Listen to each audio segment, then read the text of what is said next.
Hello साथियों, welcome back to the channel exam defender. आपका स्वागत है आज के इस सेशन में। आज हम लोग एसएससी जीडी का एक प्रीवियस पेपर करने वाले हैं। ठीक है, जैसा कि आप सब स्क्रीन पे देख रहे हैं कि आज जो हम लोग क्या करने वाले हैं, एसएससी जीडी का पहला मॉक करने वाले हैं। फुल कॉन्ट पूरा कॉन्ट करने वाले हैं। 20 क्वेश्चंस आज हम लोग एक सेट के पूरे क्वेश्चंस करने वाले हैं। तो चलिए स्टार्ट करते हैं आज का सेशन। आई होप आप सब लोग अच्छे होंगे और कंसिस्टेंटली अपनी प्रिपरेशन बहुत अच्छे से कर रहे होंगे, क्योंकि जो भी हमारे अपकमिंग एग्जाम है, चाहे यूपी पुलिस कांस्टेबल का हो चाहे एसएससी जीडी का, वो दोनों फरवरी में ही आपके क्या हो रहा है स्टार्ट। तो टाइम आपके पास बहुत कम है, तो आप मेहनत से अपना क्या करिएगा, अच्छे से तैयारी उसका स्टार्ट कीजिएगा। ठीक है, तो आई होप आप सब अच्छे होंगे। चलिए स्टार्ट करते हैं अपना सेशन। जिन लोगों ने अभी तक चैनल को सब्सक्राइब नहीं किया है वो प्लीज़ सब्सक्राइब कर लें, और इस सेशन को ज़्यादा से ज़्यादा क्या करें, ज़्यादा से ज़्यादा शेयर कर दें, जिससे और भी लोगों को बेनिफिट मिल सके। तो चलिए स्टार्ट करते हैं आज का पहला क्वेश्चन। पहला क्वेश्चन क्या है, टीना एक बैंक खाते में 48,000 रुपये लगाती है 6 साल के बाद। ठीक है, 6 साल के बाद अब इसकी कीमत 60,000 रुपये हो गई है।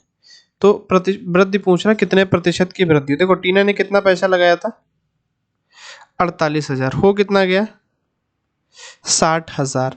तो कहने का मतलब जो इंक्रीजमेंट है वो रुपए में कितना है, 12,000 का।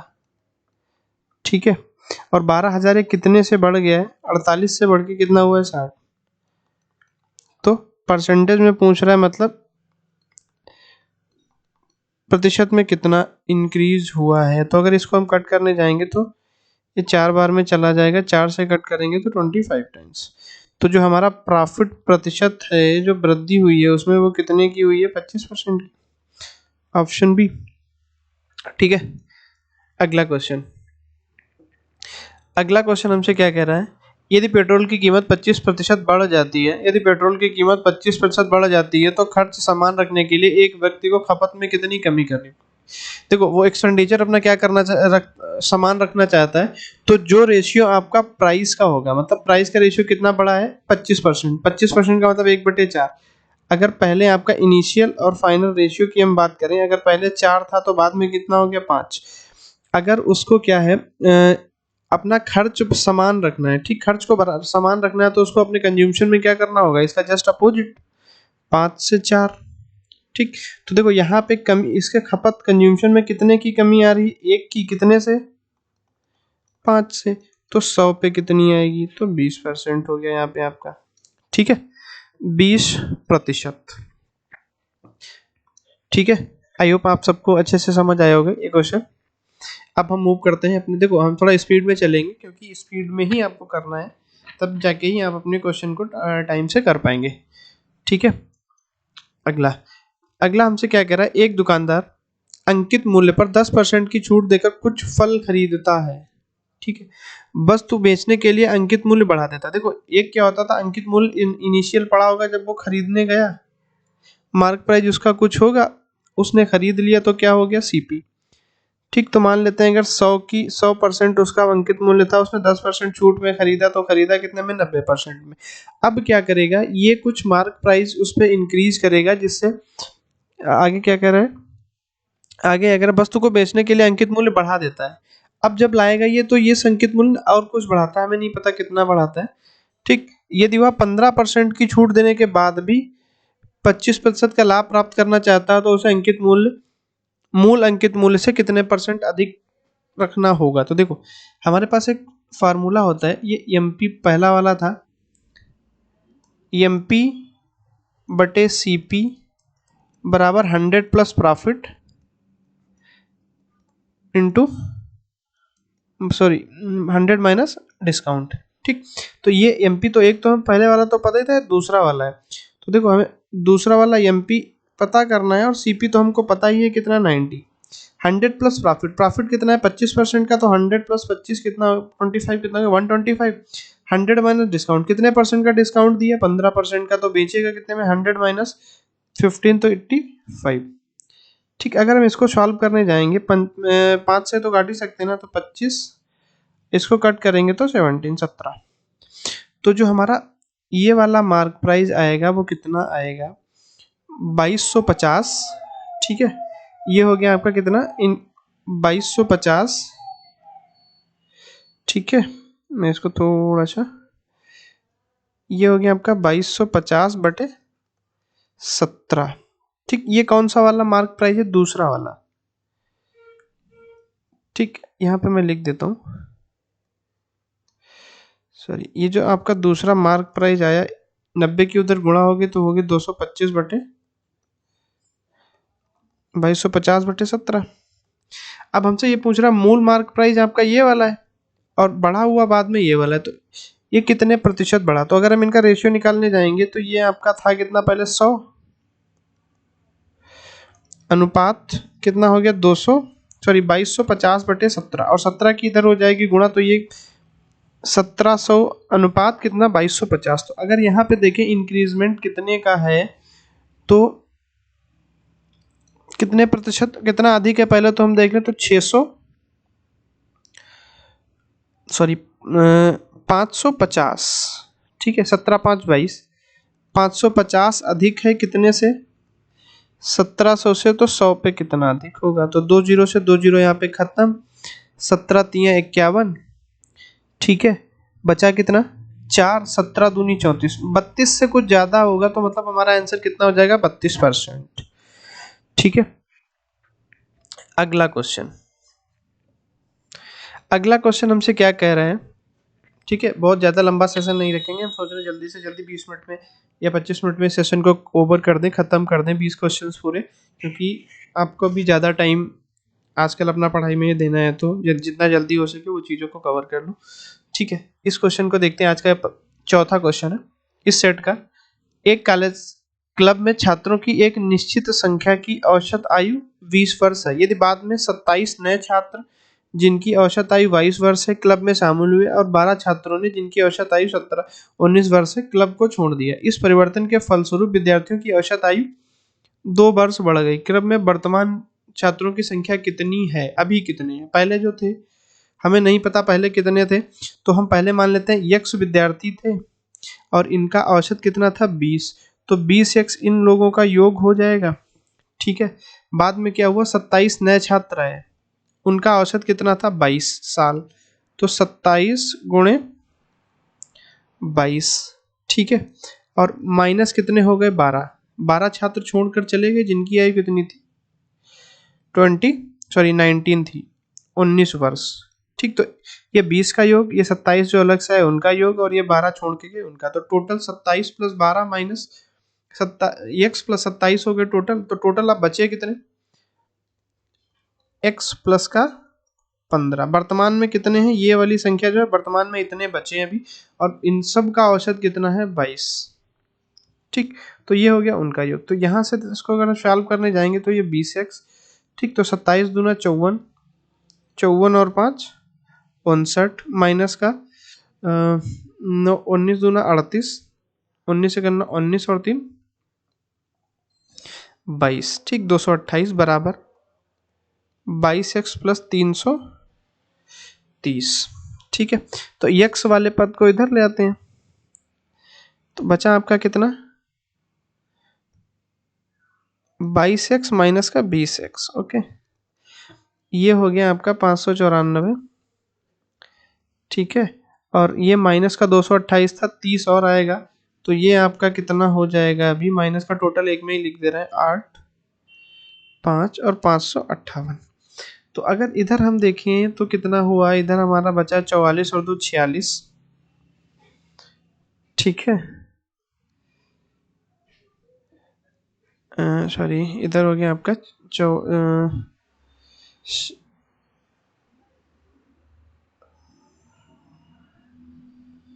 ठीक है, तो यहाँ पे आपका कितना हो गया, 46, इसका डिफरेंस कितना है 46, और इधर कितना बचा, 2x। x क्या थी, छात्रों की संख्या, तो x बराबर कितना आ गया, 23। तो क्या हमारा 23 आंसर है, ये तो 23 तो तब थे जब स्टार्टिंग में हमारे पास आए थे, अभी कितने हो जाएंगे, सॉरी ये 56 होना चाहिए आई थिंक, एक बार चेक कर लेते हैं,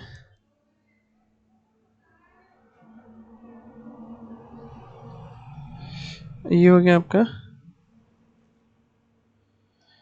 36, सॉरी ये हो गया आपका 36, तो यहाँ पे संख्या कितनी आएगी, 18। तो 18 क्या थे, ये स्टार्टिंग में थे, बाद में 27 आए, 12 के, तो अभी हमारे पास कितना था, 18 प्लस 15।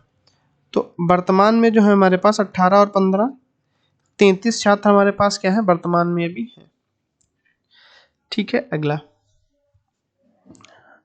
अगला क्वेश्चन ये कह रहा है कि सबसे लंबे खंबे की लंबाई क्या है जिसे 12 मीटर लंबे, 8 मीटर चौड़े और 3 मीटर ऊंचे कमरे में रखा जाता है। देखो कमरा जब कमरे की बात करें तो वो किसके घनाभ के आकृति का होता है। ठीक है, तो घनाभ में सबसे लंबी जो छड़ रखी जा सकती है उसके विकर्ण के बराबर, ठीक, डायगोनल के बराबर। तो जो डायगोनल होगा घनाभ का कितना होता है, एल स्क्वायर मतलब 12 का स्क्वायर, प्लस बी स्क्वायर मतलब 8 का स्क्वायर, प्लस सी स्क्वायर मतलब एच स्क्वायर बराबर कितना हो गया, 3 का स्क्वायर।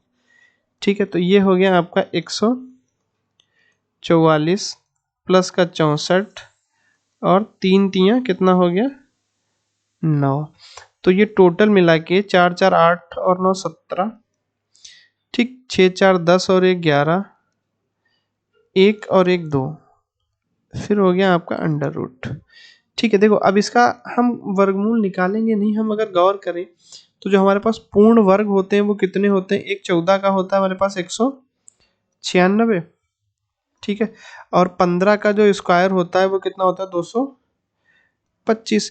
तो ये यहाँ पे कितना है 217, 217 इन दोनों के बीच में आएगा तो स्क्वायर भी इन दोनों के बीच में आएगा। 14 और 15 के बीच में हमारे पास एक ही नंबर है 14.73। तो जो हमारा डायमीटर हो जाएगा वो 14.73 मीटर लंबी छड़ क्या होती है, रखी जा सकती है। यही है इस क्वेश्चन का राइट आंसर। मूव करते हैं अपने अगले क्वेश्चन की तरफ। Question number 6। ये क्वेश्चन हमसे क्या कह रहा है कि 20 महिलाएं एक काम को 16 दिन में पूरा कर सकती है और 16 पुरुष इसे 15 दिनों में पूरा कर सकते हैं। एक पुरुष और एक महिला की कार्य कुशलता का अनुपात क्या है।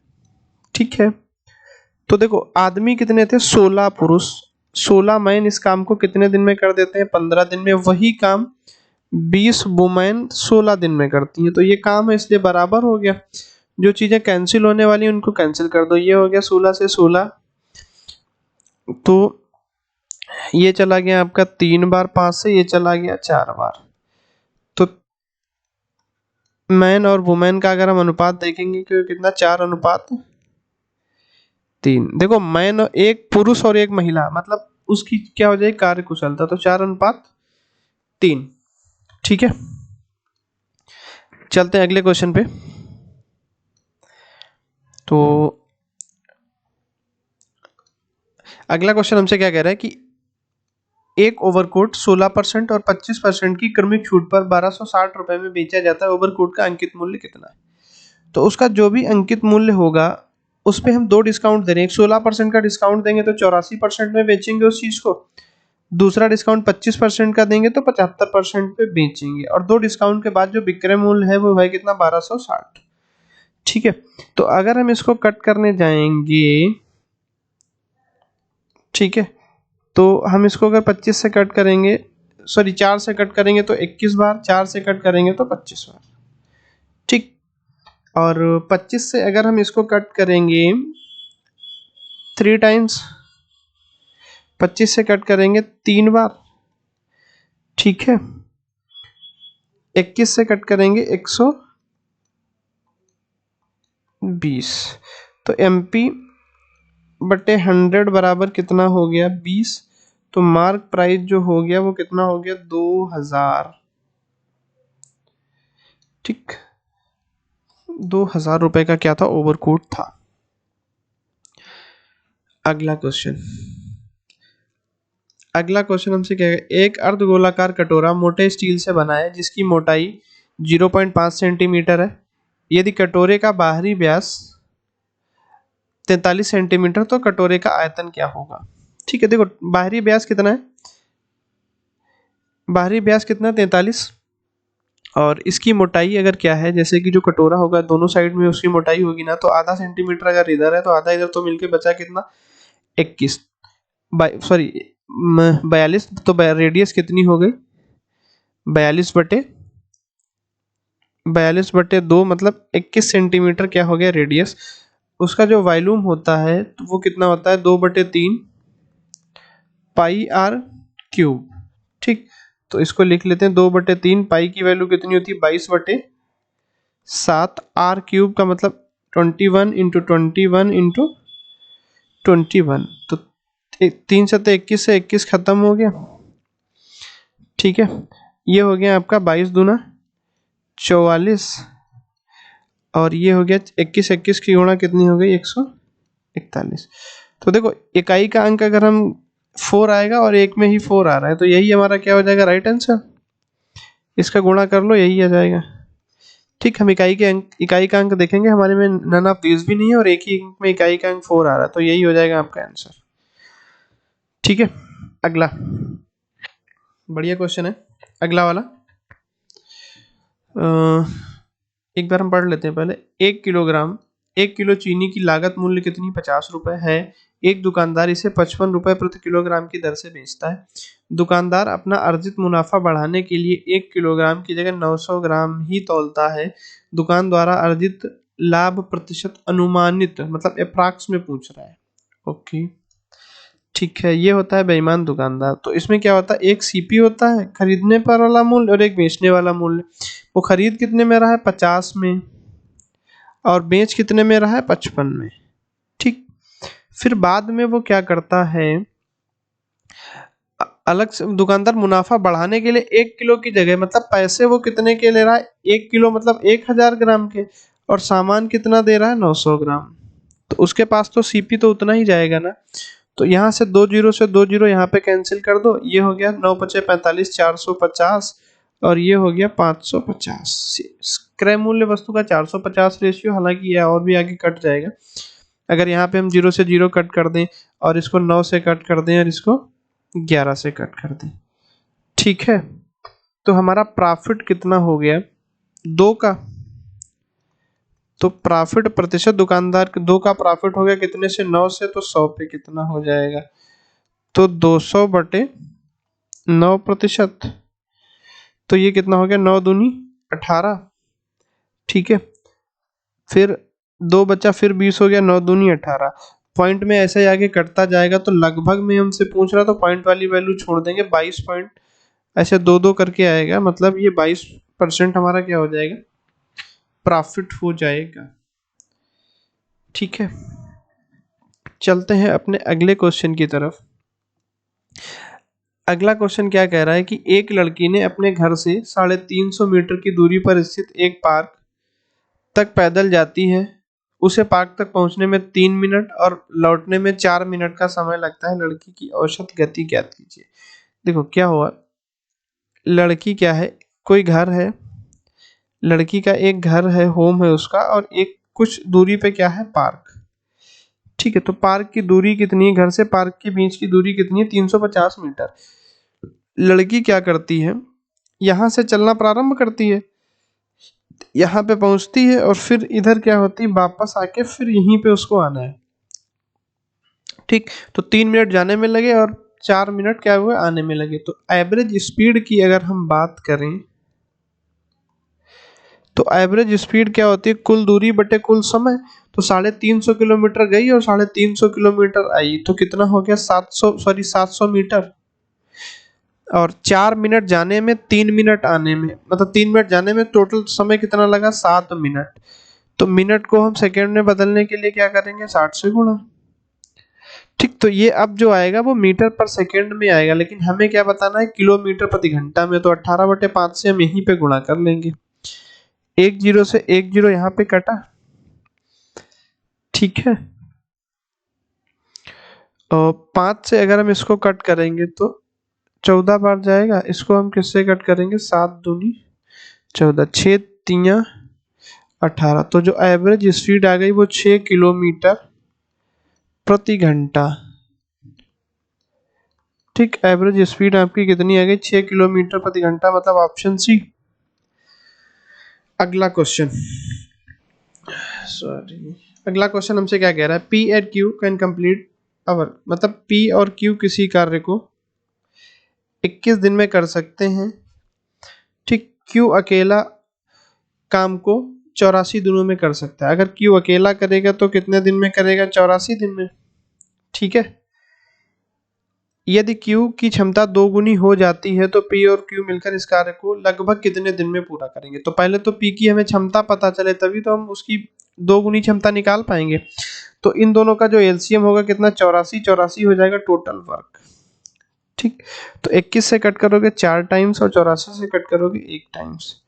तो अगर देखो ये P और Q की क्षमता कितनी है? 4। अगर Q की 1 है तो P की कितनी हो गई? 2। ठीक है, सॉरी 3, 3 और 1 मिलके कितना हो जाएगा? 4। फिर क्या करें? P Q अपनी 2 गुनी क्षमता से कार्य करता है तो P और Q को मिलकर कितना काम करेंगे? तो काम कितना करना है? 84। P 2 गुनी, Q 2 गुनी क्षमता से कार्य करता है। Q की अभी क्षमता कितनी है? अगर हम अभी Q की क्षमता एफिशिएंसी की बात करें तो कितनी है? 1। और P की कितनी है? 3। तो Q क्या करता है? अपनी 2 गुनी क्षमता से कार्य करता है तो 1 दूना 2 और 3 5 की क्षमता से ये लोग कार्य करेंगे। तो जो इनको टाइम लगेगा AB को वो 16.8 लगेगा। 16 पंचासी 5 अट्ठे 40 दिन। लेकिन वो लगभग में पूछ रहा तो लगभग में आपके 17 दिन। ठीक है, 16.8 जो होगा वो लगभग में किसके बराबर है? 17 डेज के क्या है? बराबर। ठीक है, 12 क्वेश्चन हम लोगों ने कर लिए हैं अभी, और नहीं 11 कर लिए, 12वां क्वेश्चन हम लोग करने जा रहे हैं। ठीक है, तो हमसे 12वां क्वेश्चन क्या कह रहा है? दो संख्याओं में अंतर 9 का अंतर है, उनका गुणनफल 2430 है, उनका एचसीएफ ज्ञात कीजिए। मतलब जब हमें संख्याएं पता चलेंगी तभी हम एचसीएफ निकाल सकते हैं। देखो, तो उनका गुणनफल अगर 1430 है तो वो कोई संख्याओं का ही तो गुणनफल होगा। जो संख्याएं हो इनको तोड़ना शुरू करो, आप कब तक तोड़ते रहो जब तक उनका अंतर हमें 9 ना मिल जाए। तो देखो हम क्या कैसे तोड़ सकते हैं इसको? अगर 9 से भाग कर दें, 3, ये 3 का क्या होता है? क्यूब, सॉरी किसका क्यूब होता है? 7 का। छोड़ो, इसको हम क्या लिख सकते हैं? 243 को क्या लिख सकते हैं? 81 गुणे 30। ठीक, और इसको लिख सकते हैं 9 गुणे 9, और इसको लिख सकते हैं 6 गुणे 5 या 5 गुणे 6।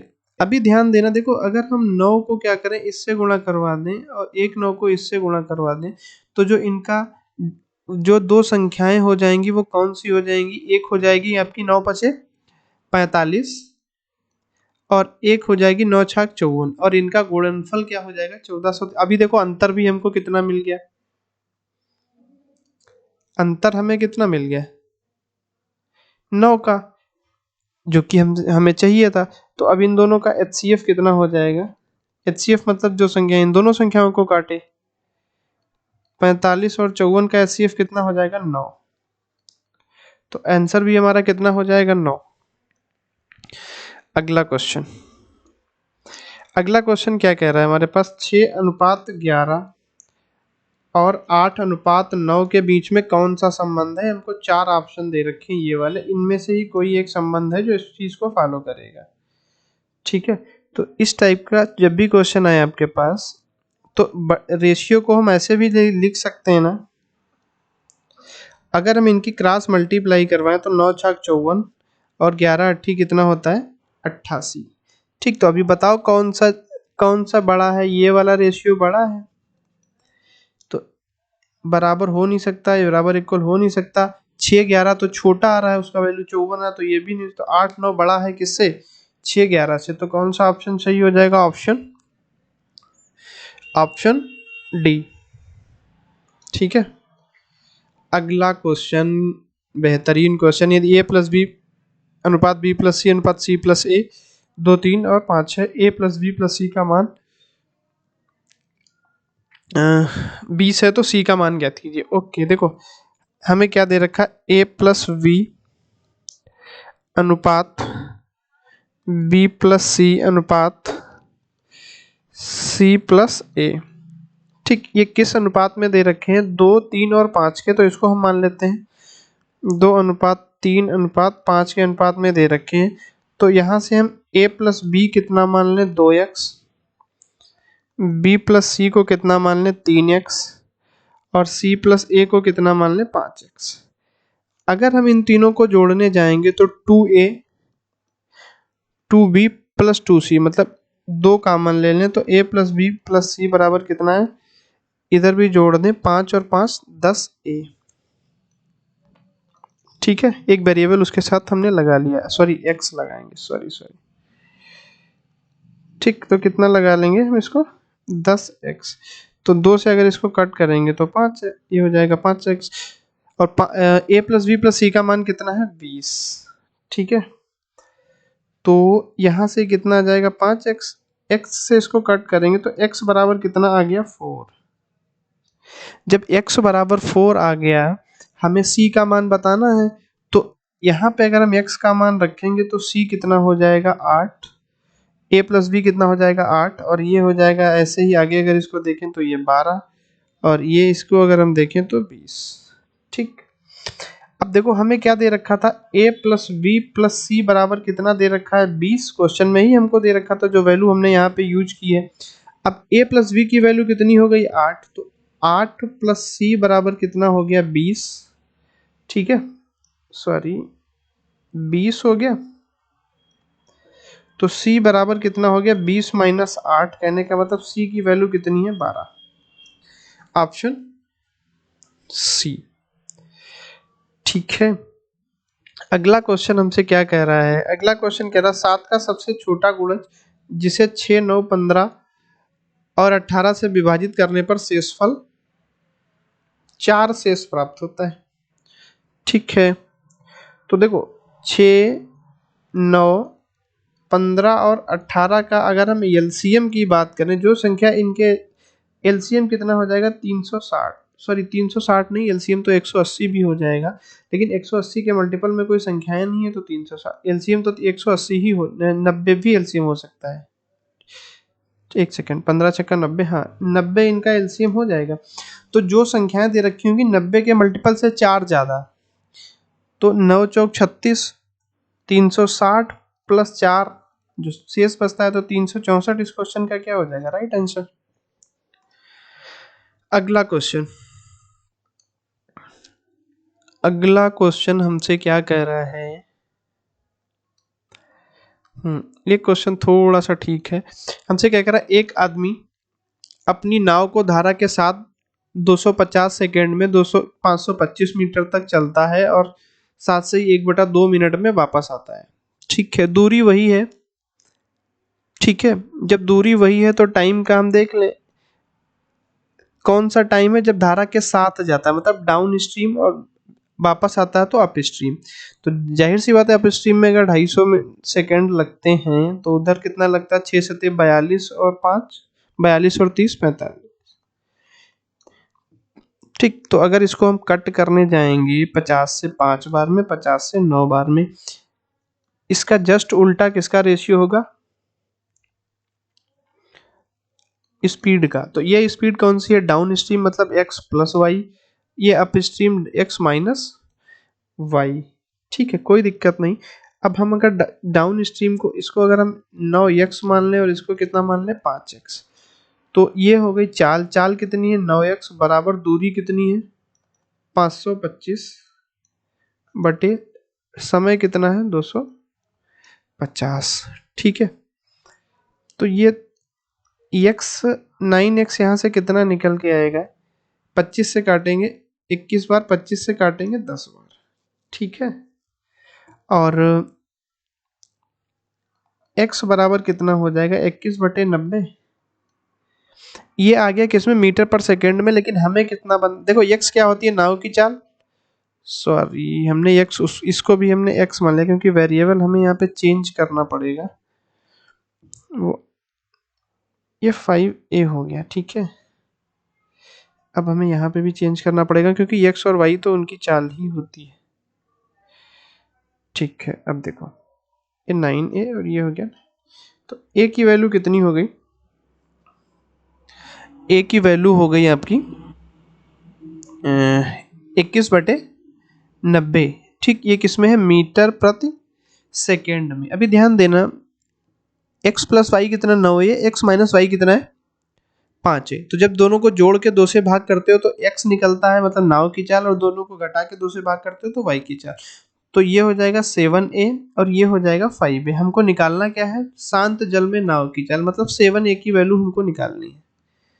ठीक है, तो a तो हो गया 21/90 गुणे 7 मीटर पर सेकेंड। हमें किलोमीटर प्रति घंटा में बतानी है तो 18/5।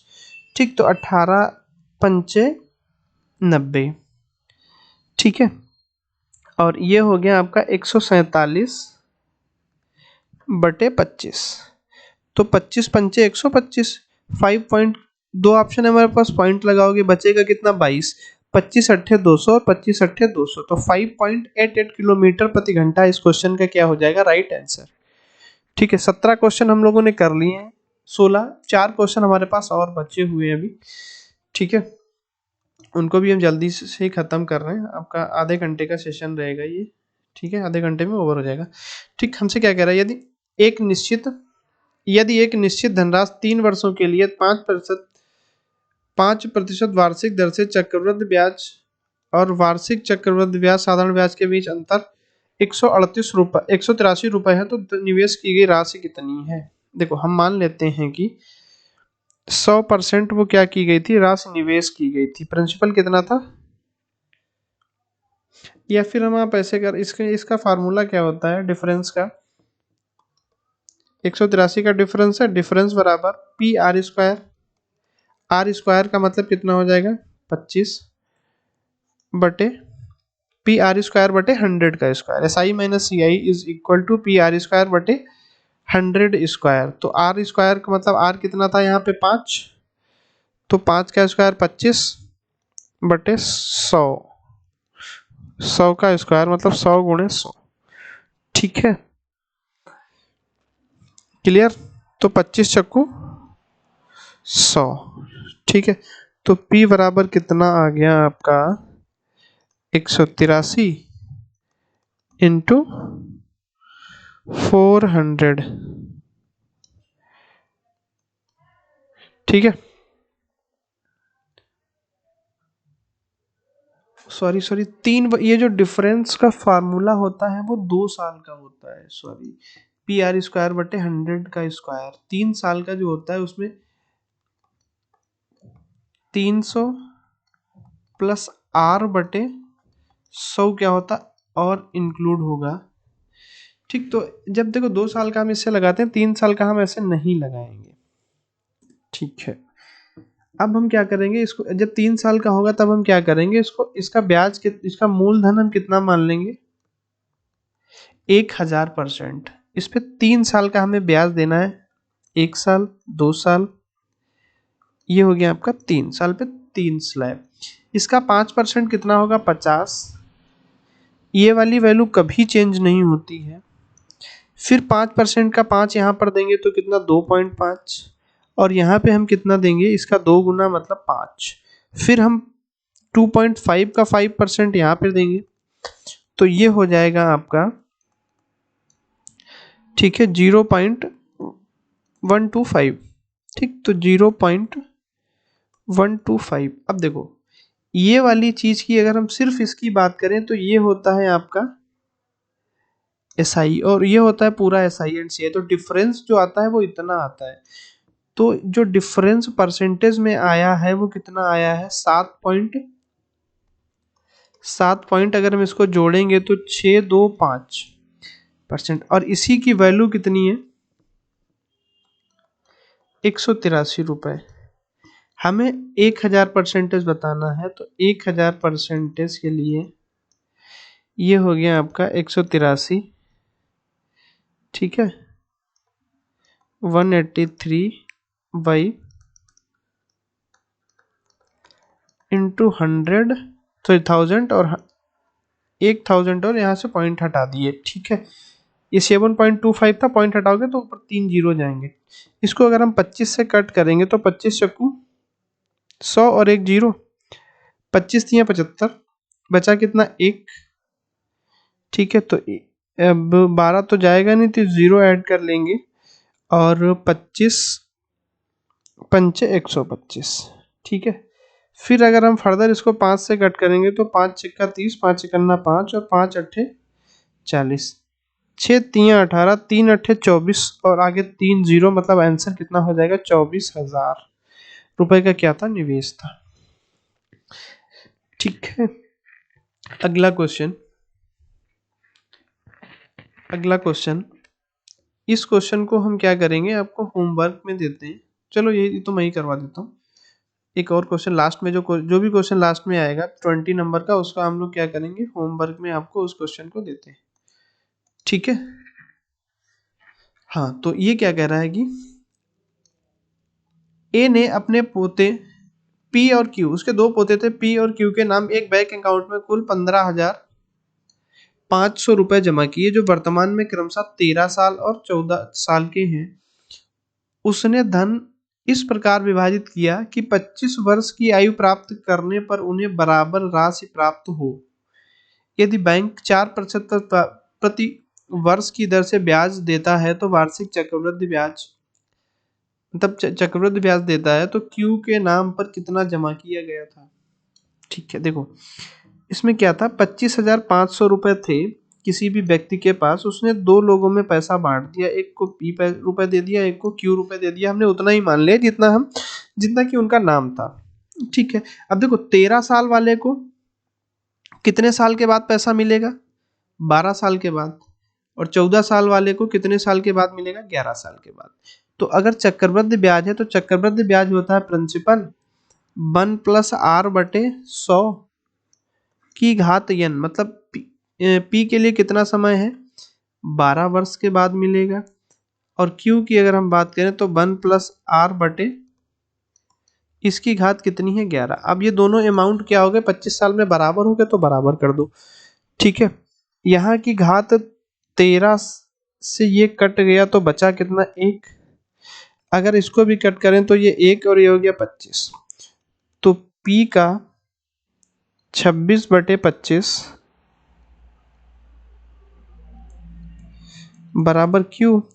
तो यहाँ से अगर हम P और Q का अनुपात निकालेंगे तो कितना आएगा? 25:26। ठीक है, तो टोटल अमाउंट कितना हो गया? 51 रेशियो, और रुपए में कितना है? 25,500। तो 51 पंचे कितना होता है? 255। एक रेशियो की वैल्यू कितनी आई? 500। हमें बताना है किसका? क्यू का। तो क्यू के लिए आएगा 26 पंचे, इसको 500 से गुणा कर दोगे तो आ जाएगा कितना? 13,000। ठीक है, तो 13,000 इसका क्या है? राइट आंसर, मतलब ऑप्शन सी। अगला क्वेश्चन। ठीक है, एक नाव धारा के अनुकूल और धारा के प्रतिकूल 16 किलोमीटर 12 किलोमीटर प्रति घंटा है उनकी चाल। तो हमें निकालना क्या? धारा की गति। धारा की गति निकालने के लिए हम क्या करते हैं? y निकालना होता है, तो d - u, down stream minus up stream बटे 2। तो ये हो गया 4/2, मतलब y धारा की चाल कितनी है? 2 किलोमीटर प्रति घंटा। 2 किलोमीटर प्रति घंटा होता है ऑप्शन ए। ये 19वां क्वेश्चन है। ये 20वां क्वेश्चन है, लास्ट क्वेश्चन है इस सेट का। तो ये हम आपको देते हैं होमवर्क में।